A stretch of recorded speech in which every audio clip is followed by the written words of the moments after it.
ñu roño ko photo bi la ne la Moustapha Diakhaté ne xam nga Sénégal bu ñu toogee ba fi réew mi toll àddina di ñu seetaan ñu ne dañoo jàpp nit parce que tout simplement dafa jox xalaatam ci photo kooku bu ñu foogee ne dañuy naqaral nit ñi seen bopp la ñu tuutal mooy wane rek lu tax ba tekkiwuñu dara ci à l'international ndax ñetti nit photo bii Moustapha Diakhaté daal di ne photo bii elle n'est pas réglementaire. Mais il a parfaitement raison comme je dis souvent parce que mbir mi moom day toll foo xam ne aussi foofu lii ku ko gis xanaa koo xam ne peut-être tu es un ignorant au sens propre du terme mais boo ko gisee lii nga xam ne ça c'est pas décent du point de vue de la République. waaw li ma naan quand on casse délibérément le protocole en ignorant le caractère sacré de la République. Oui. On foule du pied la démocratie, la diplomatie part en lambeaux. Parce que lii pour tey bu ñuy teg président nga teg en fait priorité d'exfiltration bu amoon fi mu toll nii urgence d'exfiltration président la ñu njëkk a exfiltré fii nii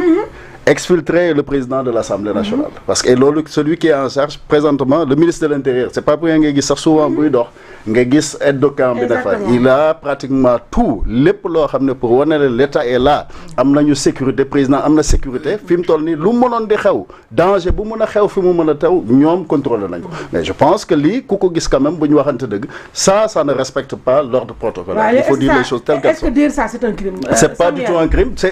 D'ailleurs c'est leur rendre service. Les photos original ba voilà ni un peu bu ci kanam même lii c'est pas réglementaire même lii sax c'est pas correct mais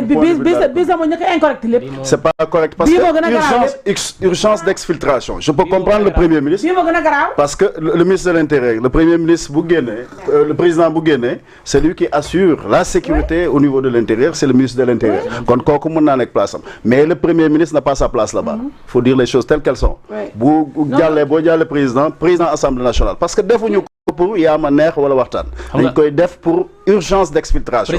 bu ñëwoon kunu tey nu ñuy def ba muccal président ak wax leen kan moo ko bind Alioune Tine waaye day bind kii def ñu xam kan moo bind Alioune Tine Assemblée nationale mooy institution président Assemblée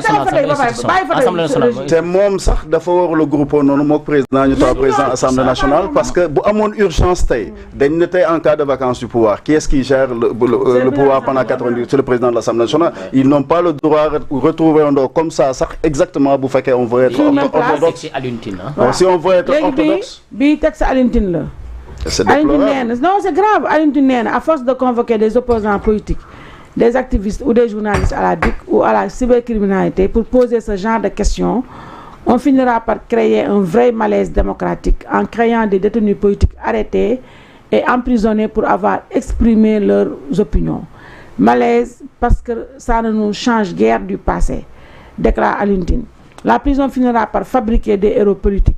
le passage obligé pour gagner plus de valeur, de considération et de reconnaissance sociale. Il faut libérer Moustapha Diakhaté et le laisser s'exprimer sur la situation politique comme il le ressent en tant qu'opposant au régime. Sa fonction est de critiquer le régime et de déprécier ceux qui gouvernent avec xawma lan léegi bu Thierno Alassane Sall bi après ñu jox Samuel régime wàccal kii bi waaw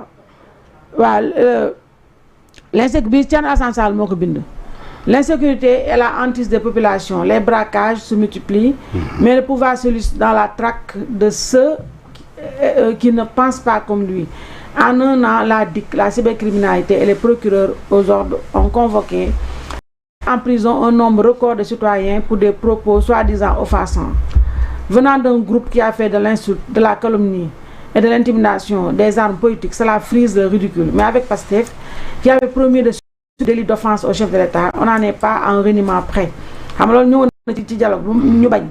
Pastef et ses députés ont osé exciper des libertés publiques pour justifier l'amnistie de présumés criminels impliqués dans des événements sanglants. Les mêmes se montrent allergiques à tout discours qui n'est pas une flatterie. Moustapha Diakhaté rejoint donc le lot des prisonniers politiques. Samuel, sa xalaat ci xew-xew bi. Alhamdulillahi rabbil alamin. Li tax ma ne alhamdulillahi rabbil alamin parce que dafa ñëw au pouvoir ñi ñuy critiquer te ñi ñuy critiquer ñëpp kenn critiquer wuñu ci mal gouvernance kenn